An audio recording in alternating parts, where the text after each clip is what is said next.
Demi Allah, saya tidak akan mundur setapapun. Saya yakin rakyat bersama saya. Jadi semua aparat negara akan selidiki siapa yang bertanggung jawab. Ya. Saya menduga kita sudah ada indikasi-indikasi dan kita akan tidak ragu-ragu. Saya tidak ragu-ragu membela rakyat. Saya akan hadapi mafia-mafia yang sekuat apapun saya hadapi atas nama rakyat. Saya bertekad memberantas korupsi sekuat apapun mereka. Dari yang mana nih, Bang Karni? Dari yang raja kecil? Dari raja kecil. Ada pertanyaannya, biasanya dia punya padanan. Ada raja kecil, ada raja besar. Nah, raja kecilnya siapa kita nggak tahu. Karena kita tidak tahu raja kecilnya siapa, kita tidak bisa mengidentifikasikan raja besarnya siapa. Tapi raja Jawanya kita tahu. Kira-kira seperti itu. Nah, kalau kita mulai dari situasi terkini ya, seperti yang disampaikan oleh Bang Nurdin sama Teh Rangkuti tadi, memang ini situasi yang membingungkan. Kenapa membingungkan? Karena apa yang dikatakan, apa yang menjadi keinginan, apa yang menjadi harapan Presiden itu dalam prakteknya sulit dijalankan. Apakah ini terjadi dari setiap kekuasaan-kekuasaan? Pasti terjadi. Kalau orang katakan begini, ketika lu menjadi bagian dari istana, maka lu punya akses yang sangat luas, lu punya kekuatan yang sangat besar, lu bisa mendapatkan finansial yang juga luar biasa. Kan itu yang kemudian membuat orang berebut menjadi bagian dari lingkaran istana, kira-kira seperti itu. Nah, konsekuensinya apa situasi itu? Konsekuensinya istana itu menjadi tempat yang sangat rumit. Di situ ada saling intrik, di situ ada saling berkompetisi. Ketika kompetisinya sehat, mereka berlomba dalam kerja. Ketika tidak sehat, mereka akan saling menjelekkan. Nah, kalau begitu, lalu siapa yang dimaksudkan dengan adu domba? Adu domba tidak mungkin diarahkan pada mereka yang di luar istana. Adu domba itu hanya mungkin dilakukan secara efektif oleh mereka yang berada di dalam lingkaran istana sendiri. Jadi menurut saya pidato itu lebih pada kritik otokritik. Ada sesuatu di dalam istana. Apakah sesuatu itu kita nggak ngerti. Siapa yang bermain yang disampaikan oleh Pak Prabowo juga kita nggak ngerti. Tapi yang pasti itu tidak di luar. Kenapa? Karena nggak ada kepentingannya orang di luar istana untuk melakukan hal itu. Satu. Kedua, yang paling mungkin adalah untuk melakukan adu domba secara efektif, itu dia diterima oleh para pihak yang ingin diadu. Diterima oleh Jokowi, diterima oleh Prabowo. Nggak mungkin efektif kalau tidak diterima oleh salah satu. Kalau kita bicara divide et impera zaman kolonialisme dulu, ketika kolonialisme masuk, dia harus masuk dan diterima oleh para kelompok itu, baru dia efektif melakukan adu domba. Dan itu tidak mungkin dilakukan oleh PDI Perjuangan. Artinya clear. Pertama, itu terjadi dalam lingkaran istana. Termasuk raja kecil tadi. Raja kecil yang disebutkan tadi kan ada dalam birokrasi toh. Kalau salah tolong dikoreksi. Bagian dari birokrasi. Kenapa dia dianggap menjadi raja kecil?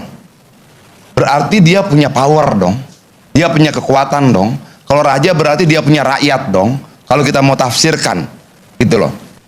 Mungkin nggak kemudian misalnya mereka yang tidak punya rakyat dianggap atau disampaikan sebagai raja kecil. Kalau begitu, maka bisa lebih sempit lagi nih. Ketika analisanya raja kecil atau raja besar pasti punya rakyat. Pasti dia memimpin. Kalau dia tidak memimpin sebuah kelompok rakyat, sebuah komunitas rakyat, maka dia tidak disebutkan sebagai raja. Oke, siapa itu? Ya diidentifikasi saja. Siapa yang memang dianggap punya rakyat. Jadi sebenarnya gampang tanpa harus menyebut nama. Arahnya kemana? Misalnya begini. Bung Rocky tiba-tiba jadi bagian dari birokrasi itu. Tapi dia nggak punya rakyat. Dia tidak memimpin siapa-siapa. Dia hadir sebagai seorang profesional saja. Bisa nggak kita sebut sebagai raja kecil? Nggak bisa. Nggak ada raja tanpa rakyat. Itu loh. Artinya bahwa kalau disebut raja kecil, pasti dia punya. Teman-teman, kembali lagi bersama saya di channel ini. Teman-teman, tadi kita telah melihat dan telah menonton cuplikan video yang sangat dan begitu menarik tentang permasalahan kasus ijazah Joko Widodo, di mana ada seseorang teman Joko Widodo yang menunjukkan kasus ataupun menunjukkan ijazah Joko Widodo. Ya, teman-teman, di sini untuk kali ini mari kita lihat satu persatu apa yang menjadi tanggapan dari para netizen sesuai dengan cuplikan video tersebut. Ya, di sini teman-teman mereka mencatat di sini dan menyampaikan terus semangat buat para pejuang kebenaran dan kejujuran. Artinya teman-teman, di sini banyak para netizen dan rakyat-rakyat menyupport ataupun menyemangati para pejuang kebenaran dan kejujuran, di mana supaya kasus permasalahan kasus ijazah Joko Widodo ini supaya cepat untuk diselesaikan. Ya, selanjutnya teman-teman, sudahlah akhirnya semua akan terbongkar. Tuhanlah yang maha adil. Nah, teman-teman, sudahlah akhirnya semua akan terbongkar ya, dimana tentang kasus ijazah Jokowi ini teman-teman. Biarpun dari sekarang Jokowi ataupun termul Jokowi membela Jokowi dan menyembunyikan kasus ataupun ijazah Joko Widodo, namun pada akhirnya nanti itu semua akan ketahuan ya, dimana biarpun dari awal kita terus berbohong dan sampai pada akhirnya itu nanti teman-teman bakal terungkap semua, bakal bisa ketahuan semua dari kebohongan tersebut. Karena apa yang disembunyikan dari kegelapan itu ya akan ketahuan nanti pada cahaya yang terang. Nah, jadi teman-teman, seterusnya di sini bukti nyata Polri ini, bukti yang asli, yang valid. Jangan sampai Polri bela kebohongan, entar jadi sejarah yang sangat buruk. Ya, teman-teman, bukti nyata dari Polri ini bukti yang asli, yang valid ya. Jangan sampai Polri bela kebohongan ya, entar nanti jadi sejarah yang paling buruk ya.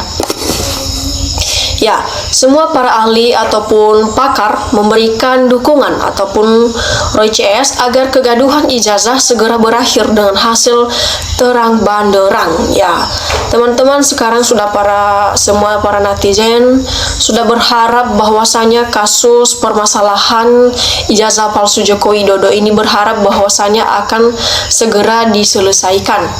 Nah, ini Roy Suryo CS ya, supaya agar kegaduhan ijazah segera berakhir dengan hasil terang benderang ya, rakyat membujuk ya. Ya, seterusnya teman-teman, di sini kebenaran tidak akan pernah terkalahkan oleh kedustaan. Sehat selalu buat Roy CS. Ya, selanjutnya teman-teman sudah mulai membuka borok beliau yang selama ini menzolim rakyat. Ya, kok sudah banget negeri ini, padahal biang rokok geroknya cuma satu orang saja. Seterusnya teman-teman, di sini dicatat di sini ya, walaupun banyak bukti yang menunjukkan ijazah Pak Jokowi palsu, itu tidak akan bernilai ya di depan hakim di pengadilan kecuali Bapak Presiden turun tangan dengan cara memanggil kejaksaan ya, dan hakim agar menunjukkan ijazah asli Jokowi dengan cara memanggilnya di persidangan. Nah, disertai para ahli di bidang forensik yang netral kan selesaikan. Ya, teman-teman, selanjutnya di sini kalau cuma ditunjukkan tidak ada kejelasannya, harus dilakukan uji forensik yang kedua. Ya, kedua belah pihak bawa ahli masing-masing, nanti hasilnya biar hakim yang memutuskan. Itu kan sudah oke itu. Nah, kebenaran akan menemukan jalannya sendiri. Memang benar, kebenaran itu yang pada akhirnya akan menemukan jalannya sendiri. Ya, kalau Mulyono tidak punya rasa malu, rakyat Indonesia punya rasa malu dengan ekspresidennya pembohong dengan kepalsuannya sendiri. Nah, kebenaran akan mencari jalannya atas izin dari Allah. Termul sudah yakin bahwa surga itu milik mereka. Ya, seterusnya teman-teman, di sini netizen menyampaikan yang benar takut kepada Tuhan muncul demi keadilan, demi semua kejujuran, bersatulah ke seluruh anak bangsa yang cerdas, jujur, amanah demi keadilan.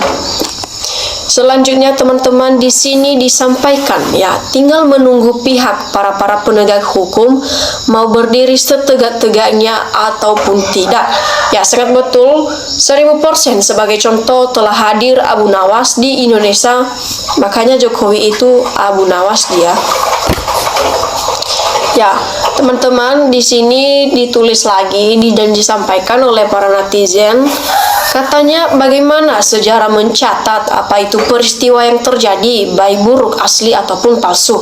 Semua akan terbukti cepat ataupun lambat dan ini menjadi sejarah nasional bagi kita. Nah, penegak hukum harus adil dalam kasus ini. Ya, saksi tim penguji ijazah bukti-bukti terkait studinya di masa kuliah harus ada. Ya, semoga ijazah Pak Kiwi segera dibuka Allah Subhanahu wa Ta'ala dengan kusnamum ya alap. Ya, sangat betul yang bohong itu dilindungi. Nah, di sini lagi teman-teman, selama 10 tahun Indonesia punya presiden palsu pembohong. Kebenaran itu tak akan pernah kalah ya. Walaupun kau sembunyikan, karena Allah akan memperlihatkan kebenaran itu. Allah takkan bisa kau bohongi selama waras. Ya, teman-teman, di sini dikatakan keluarga Jenderal Sudirman yang bertaruh nyawa tembak-tembakan dengan Belanda, ya, Jepang dan sekutu saja tidak merasa memiliki negeri ini sendirian. Mereka adem ayem ketika sudah merdeka, tidak pernah merasa paling berhak. Lah, ini berjuang gak tembak-tembakan sama penjajah, agak so kuasa dan memiliki negeri ini seenak udelnya saja. Ya, hai para pejabat dan para penegak hukum, takutlah pada Tuhanmu, pada Allah. Janganlah kau takut pada seorang Jokowi pendosa dan biadab. Seterusnya teman-teman, mereka mencatat lagi di sini dan mengatakan jangan sampai Allah akan telanjangkan dan buka aibmu. Itu hal paling dasar nantinya. 40 orang berdoa akan dijabar doanya oleh Allah SWT. Apalagi yang berdoa jutaan ataupun ratusan juta orang yang merasa tertipu dan akan tersakiti juga. Ya, keluarga Hari Mulyono bungkam 1000 bahasa. Giliran ada teroris aja cepat dilibas, cuman selembar kertas aja susahnya itu. Ya, minta ampun takut jahatnya hilang ditelan bumi, Bumai baru bisa bangkit kembali di alam barzah. Selanjutnya, ya, masa kita punya ijazah pakai foto orang lain tak masuk logika. Memang benar itu teman-teman. Ya, nggak mungkin kan kalau kita punya ijazah sendiri itu, nggak mungkin orang lain yang ada di foto ijazah kita itu memang tidak masuk akal, itu nggak masuk logika itu. Benar yang disampaikan oleh netizen ini. Ya, seterusnya di sini teman-teman disampaikan apapun pasti akan terbongkar, kejahatan yang dilindungi akan terbongkar.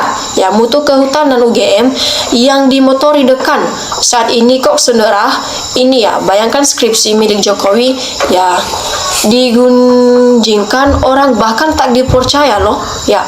Demikian pula Pak Katmujo mantan dosen ya, kok kurang dihargai malah minta tidak dikaitkan seperti inikah UGM yang reputasinya menolorkan ribuan profesor ya, dan dari serta jutaan sarjana kok mengubarkan satu IR hutan yang belum pasti benar ya. Tega-teganya mereka membuat suasana sedemikian ya. Oke teman-teman, demikian saja cuplikan video kali ini. Terima kasih telah menontonnya.